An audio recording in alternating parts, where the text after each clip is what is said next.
Tell me, come and lay beneath. Hey guys, it's Virginia Schmidt, and I just wanted to remind you guys, here's Peter and Rosie, and they say hi. And I just wanted to remind you guys that you can find me at divinityranch.com, and I have a blog there that you can read, and you can give me your email, because I'm maybe going to start an email list. And you can also find me on Instagram at Being Virginia, and also at Divinity Ranch. So there's fun stuff there, like with Peter and Rosie. And, you know, I am starting a clothing collection as well. So you're going to be able to get like bandanas. Rosalind, can you show us your bandana again? Rosalind? Bandanas like Rosie's. Peter's missing his right now. Shout out to my friend Christine, who has all the style, who gave me this coat. So I just wanted to, tell you guys where to find me, and that I would love to have you guys share your creative stuff with me too. So if you go onto divinityranch.com, you can contact me from the website. And if you guys have like writings or photos or videos that you would like to share and sort of be part of the creative production and collaboration that we're doing, stuff, and then be in the credits at the end. So if there's stuff that you're making or you're videoing or you're writing or you're singing or you have music or you want to collaborate, I think that is how this whole thing is going to stay possible. So I look forward to hearing from you guys, and let me know what you think of the website. Let me see if I have anything else I want to say. Just reminding you to be breathing through your nose.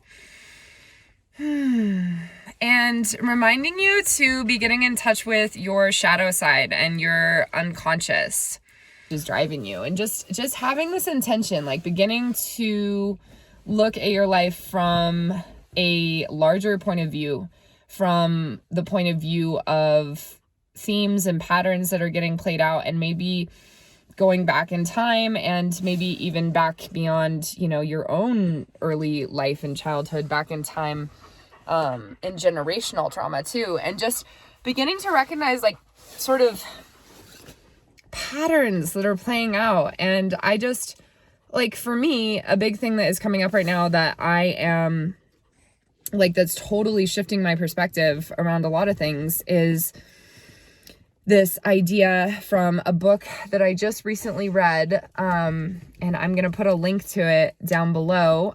Also, so if you guys buy books through like the links that I provide, it supports local bookstores. It's through a program that supports those books that you're ordering coming from local bookstores instead of just from Amazon, which I think is really cool.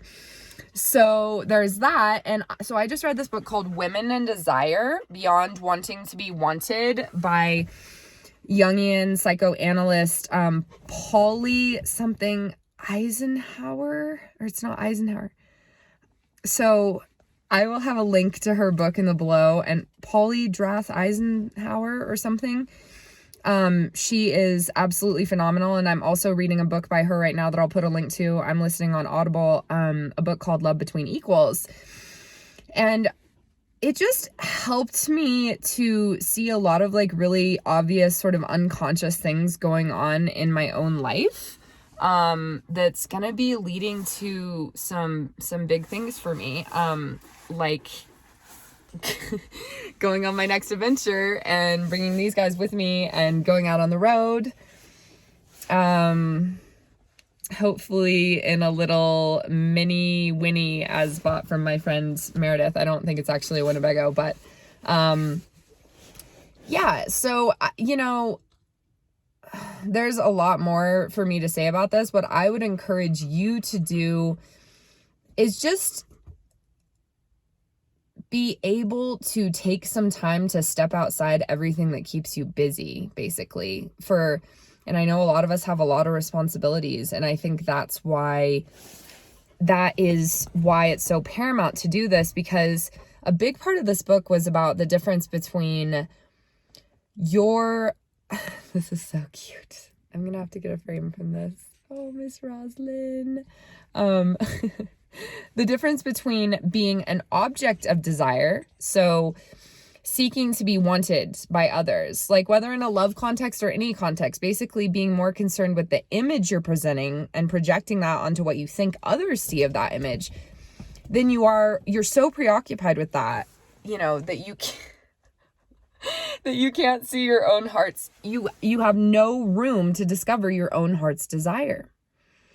And so I was able to take some space visiting family in Tennessee, and through a lot of different mediums, including meditation, including tarot readings, including some guided mushroom goddess processing, that I like getting into what I desire and finding those things that are unconsciously holding you back.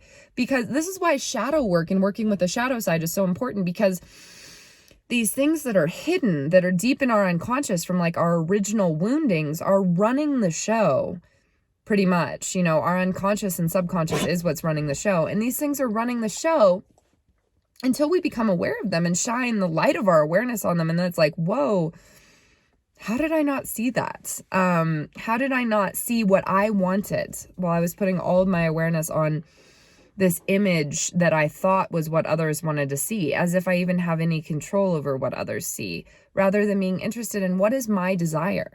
What is my desire? And especially as women, we've been, or those who identify, as female or more feminine,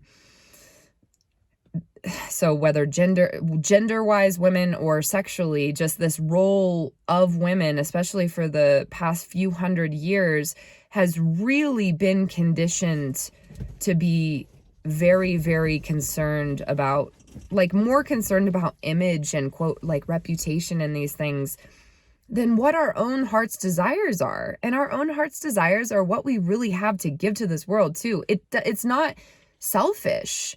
It's where we have the gift to serve as well. And it's the desires of our own heart. Like our greatest desires, when we're listening to our own heart, rather than doing what we think we're supposed to, or the word should be doing,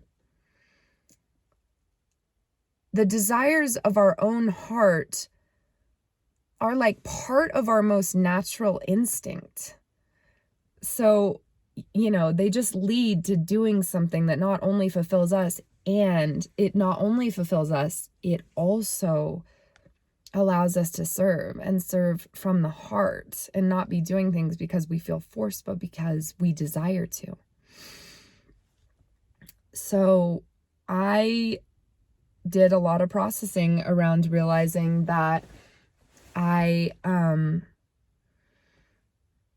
once again, had this big unconscious blind spot of trying to work out some childhood trauma, like in close proximity to my parents, and not being in a place where I can be fully autonomous to fully express myself and find the way that I can best serve with my vision, my autonomy, my time to shine.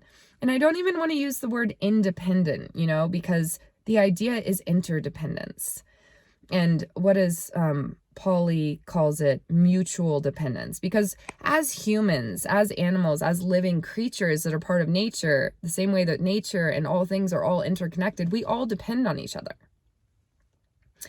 And so when we can find out the ways that we're like subconsciously and unconsciously sabotaging ourselves from depending in healthy ways on things maybe that we even really want, like maybe a lot of the things going on in our lives are not things that we really want, and there are certainly parts of that that can be changed, like probably really obvious things. That's what I'm saying. So for me, I've had a dream for a long time of living on the road, and I thought I was going to be doing it this year in Australia, and I'm gonna do it in the United States and take my best friends with me. And document it and get out there and be interviewing people and be doing creative collaborations and find a way to make this sustainable, find a way to make Divinity Ranch sustainable. As I've said since the beginning, it's not tied to any one place. It's a place that we can go or be anywhere. And so I guess as I'm going on the road, I'm taking Divinity Ranch with me. So, also just a question, what does everybody think of TikTok? Because, I'm thinking of going on it. So let me know what you think. All right. I'm going to sign off for real now. I love you guys. Peter and Rosie love you too. And we will talk to you later. Tell me, come